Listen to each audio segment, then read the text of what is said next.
तो बात हम कर रहे थे पॉलीमराइजेशन ऑफ अमाइनो एसिड की।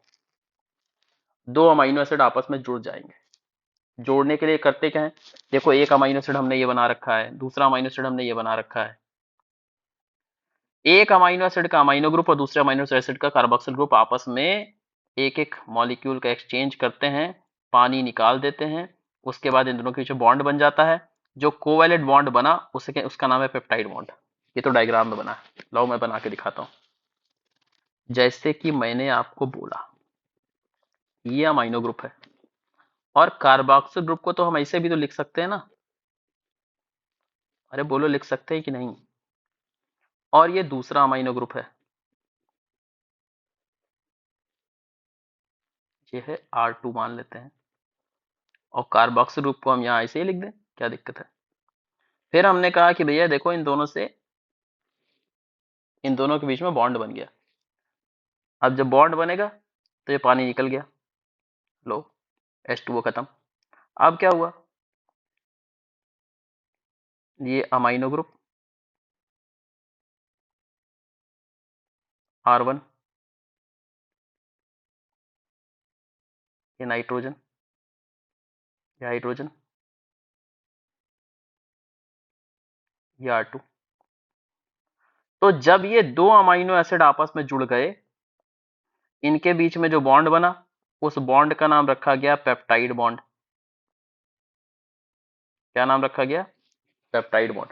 ऐसे ही अमाइनो एसिड जुड़ते जाएंगे और पॉलीपेप्टाइड बन जाएगा। जब दो अमाइनो एसिड जुड़े हों, ये जो सामने आपको स्ट्रक्चर दिखाई दे रहा है ना, इस स्ट्रक्चर का नाम है डाईपेप्टाइड। जब दो अमाइनो एसिड जुड़े हों तो डाईपेप्टाइड, जब तीन अमाइनो एसिड जुड़े हों तो tripeptide. You have not to count the number of peptide bond for the naming dipeptide tripeptide, you have to count the number of amino acid. ये डाईपेप्टाइड ट्राईपेप्टाइड बोलने के लिए आपको पेप्टाइड बॉन्ड के number count नहीं करने, आपको amino acid count करना है। दो अमाइनो एसिड है डाईपेप्टाइड, तीन अमाइनो एसिड ट्राईपेप्टाइड, चार अमाइनो एसिड टेट्रापेप्टाइड, बहुत सारे अमाइनो एसिड है तो पॉलीपेप्टाइड। सिंपल सी बात है भाई, ठीक है। तो अब ये अमाइनो एसिड्स की हमने सीधी चेन बना दी, अमाइनो एसिड की बन गई है सीधी चेन। और इस अमाइनो एसिड की सीधी चेन में एक जो फर्स्ट अमाइनो एसिड, यहां देखिए जो फर्स्ट अमाइनो एसिड है इसका अमाइनो ग्रुप फ्री, और जो लास्ट अमाइनो एसिड है उसका कार्बोक्सिल ग्रुप फ्री। अगर हमने हॉरिजॉन्टल चेन बनाई है तो हमारे लेफ्ट साइड पर फर्स्ट अमाइनो ग्रुप है, राइट साइड पर लास्ट अमाइनो एसिड है। तो जिधर का अमाइनो ग्रुप फ्री होगा उसे बोलते हैं एन टर्मिनल, और जिधर का कार्बोक्सिल ग्रुप होगा उसे बोलेंगे सी टर्मिनल। ऐसा एनसीईआरटी में पॉइंट लिखा है, पढ़िए अभी एन टर्मिनल और सी टर्मिनल क्या होता है, ठीक है। अब आप समझिए अमाइनो एसिड तो कई तरीके के होते हैं भाई। किसी अमाइनो एसिड के अंदर सल्फर भी पाया जाता है, क्वेश्चन आता है सल्फर कंटेनिंग अमाइनो एसिड कौन से हैं, बता देते हैं, रास की बात है। सल्फर कंटेनिंग अमाइनो एसिड बहुत पूछा जाता है, ये मिथियोनिन है और सिस्टीन है। मेथियोनिन और cysteine are sulphur containing amino acid, ठीक है। सल्फर की वजह से बनता है डाइसल्फाइड बाइंड। उसी तरह से हाइड्रोक्सिल ग्रुप वाला अमाइनो एसिड है सेरीन, सेरीन के अंदर हाइड्रोक्सिल ग्रुप है। Amino group, extra amino group वाला बेसिक अमाइनो एसिड जैसे कि लाइसिन, और acidic amino acid glutamic acid. इनमें अलग अलग चार्ज होने की वजह से ये अमाइनो एसिड कभी भी सीधी चेन में नहीं रहता, या बल्कि कभी कभी ये सिंगल चेन ऐसे घूम जाती है। ऐसे आपको स्पाइरली अरेंज मिल रही होगी, स्पाइरल घूमी हुई लग रही है, तो ये सिंगल चेन इस तरीके से घूम गई क्योंकि इनके बीच में बन गया हाइड्रोजन बॉन्ड। तो जब सिंगल चेन घूम जाती है और उसके अंदर हाइड्रोजन बॉन्ड बन जाते हैं, इस कंडीशन में इसे बोलते हैं secondary structure. When there is a single linear chain of amino acid then it is called primary structure. जब वो सिंगल चेन हेलिकली ट्विन हो जाती है, उसके अंदर हाइड्रोजन बॉन्ड बन जाते हैं, तो सेकेंडरी स्ट्रक्चर। कभी कभी कई सारी चेन्स एक दूसरे के पैरेलल अरेंज हो जाती हैं, और जब ये चेन्स एक दूसरे के पैरेलल अरेंज हो जाती हैं, उस कंडीशन में एक शीट बना लेता है, और ऐसी शीट को बोलते हैं बीटा प्लेटेड शीट। क्या बोलते हैं, बीटा प्लेटेड शीट। आपके बाल है ना, keratin protein, beta pleated sheet. अब अगर ये लंबी चेन फर्दर क्वाइल हो जाए, कहीं पर सेकेंडरी स्ट्रक्चर में अल्फा हेलिक्स, कहीं पर beta pleated sheet, double triple तरह की क्वाइलिंग शो करे, तो बोलते हैं टर्शरी स्ट्रक्चर। और जब कई सारे टर्शरी स्ट्रक्चर आपस में जुड़ जाएं, मतलब यहां तक तो हो गया टर्शरी स्ट्रक्चर तक कि single polypeptide can form primary structure, इसके अंदर केवल हाइड्रोजन बॉन्ड होकर हेलिकल स्ट्रक्चर बन गया, alpha helix secondary structure. Multiple peptide chains एक दूसरे के पैरेलल अरेंज हो गई तो beta pleated sheet secondary structure. और beta pleated sheet alpha helix, इन दोनों ने मिलकर, एक ही पॉलीपेप्टाइड है लेकिन उन्होंने मिलकर क्वाइल होकर एक नया स्ट्रक्चर बना लिया, दैट इज टर्शरी स्ट्रक्चर। और अगर कई सारी डिफरेंट टर्शरी स्ट्रक्चर आपस में जुड़ गई तो बोलेंगे क्वाटरनरी स्ट्रक्चर। क्वाटरनरी स्ट्रक्चर का एग्जांपल आपसे पूछा जाता है, उसका नाम है हीमोग्लोबिन। हीमोग्लोबिन एक ऐसा क्वाटरनरी स्ट्रक्चर है प्रोटीन का जिसके अंदर 4 पॉलीपेप्टाइड है, 4 पॉलीपेप्टाइड है, 2 अल्फा 2 बीटा, 2 अल्फा और 2 बीटा। और ये दोनों पॉलीपेप्टाइड एक दूसरे से, 2 अल्फा है 2 बीटा है, ये दोनों पॉलीपेप्टाइड एक दूसरे से जुड़ी होती हैं एक हीम नाम के ग्रुप से। इनके बीच में हीम पाया जाता है, iron containing porphyrin, iron containing porphyrin. अब एक बेसिक चीजें थोड़ी थोड़ी समझ में आ रही हैं। अमाइनो एसिड क्या होता है, अमाइनो एसिड की चेन कैसे बनी, उस चेन में हाइड्रोजन बॉन्डिंग हो गई, चेन में पैरेलल चेन्स अरेंज हो गई, और इस तरह से प्रोटीन के अलग अलग स्ट्रक्चर हो सकते हैं। अगर सिंपल लाइन बने तो प्राइमरी स्ट्रक्चर, सिंपल लाइन में हेलिक्स बन जाए सेकेंडरी स्ट्रक्चर, प्लेट बन जाए सेकेंडरी स्ट्रक्चर, सेकेंडरी स्ट्रक्चर वाली फर्दर क्वाइल हो जाए टर्शरी स्ट्रक्चर, कई सारे टर्शरी स्ट्रक्चर वाले आपस में मिल जाते हैं तो quaternary structure.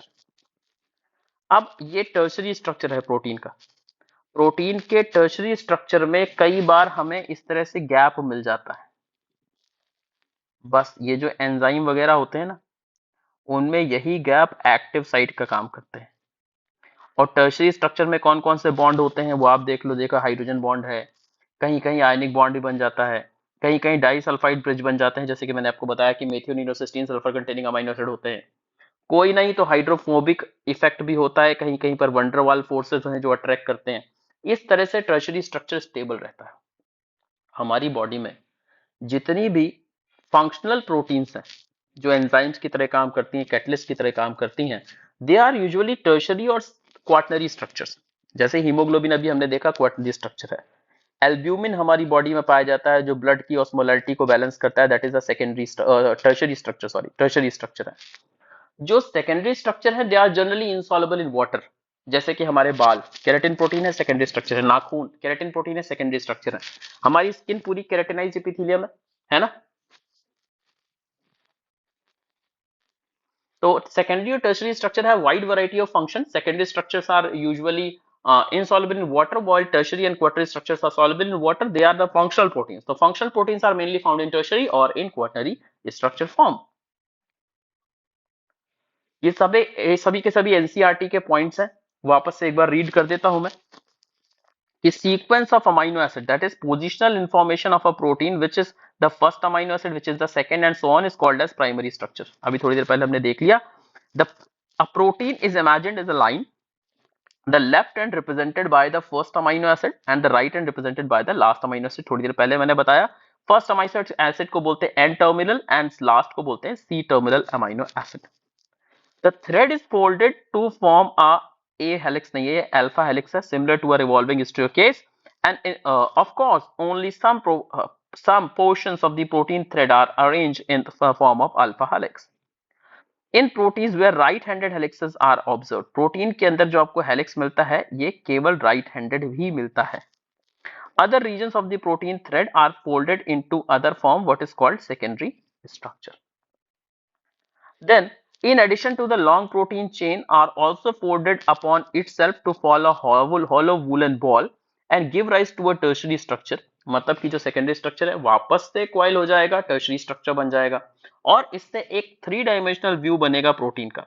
Tertiary structure absolutely necessary for biological activities of protein. मैंने आपको बताया जितनी भी बायोलॉजिकली एक्टिव प्रोटीन्स होते हैं like enzymes are either found in tertiary structure और in quaternary structure.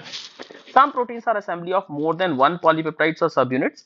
The manner in which these enfolded polypeptides or the subunits are arranged with respect to each other, it could be linear string of spheres arranged one upon each other in the form of a cube or plate, is the architecture of a protein otherwise called as quaternary structure। मतलब अगर एक से ज्यादा polypeptide है, simple भाषा में इनकी complicated language ना देखते हुए अगर कई सारे टर्शरी स्ट्रक्चर आपस में एक दूसरे से कनेक्टेड हैं, then they are going to form a quaternary structure।